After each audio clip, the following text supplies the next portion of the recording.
Čaute všetci a na dnešnom videu vám ukážem, ako si vyrobiť DIY Pokémon Ball EOS. Keďže teraz je veľmi populárna hra Pokémon Go, tak som sa rozhodla, že urobím Pokémon Ball EOS. A dúfam, že sa vám toto video bude páčiť, takže poďme k videu.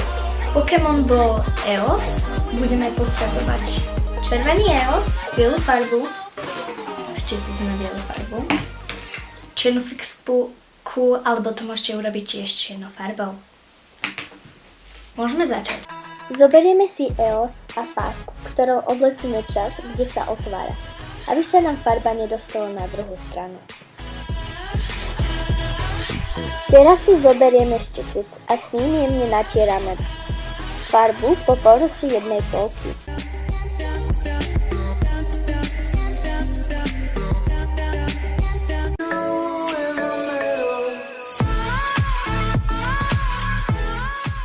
Ja si zoberiem fén, lebo sa mi nechce čakať a farbu vysuším.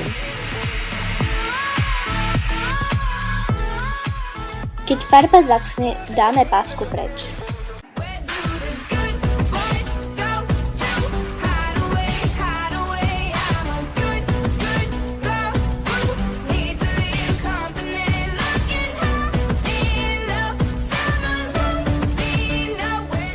Opatrne dofarbujem zvyšok farbou.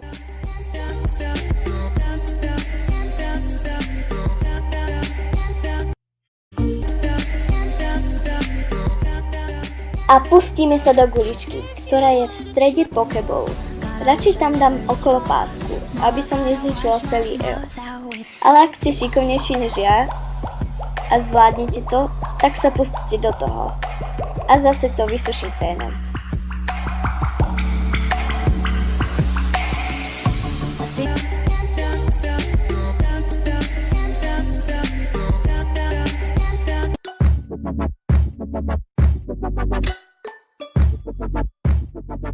Biela farba zaschla a dáme preč pásku.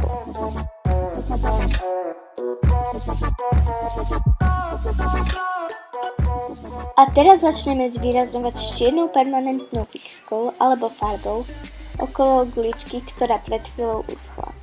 A čas, kde sa EOS otvára, aby zamaskovala malé chybičky. A máte svoj Pokéball EOS, to je všetko.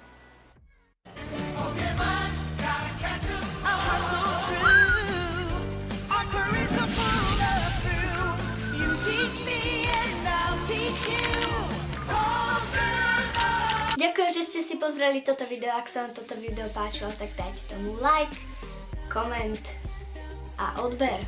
A tiež šerujte toto video. A do komentov dole mi môžete napísať, aké iné videá by som mohla robiť, nejaké návrhy, čo by vás napríklad bavilo a ja sa to pokúsim urobiť.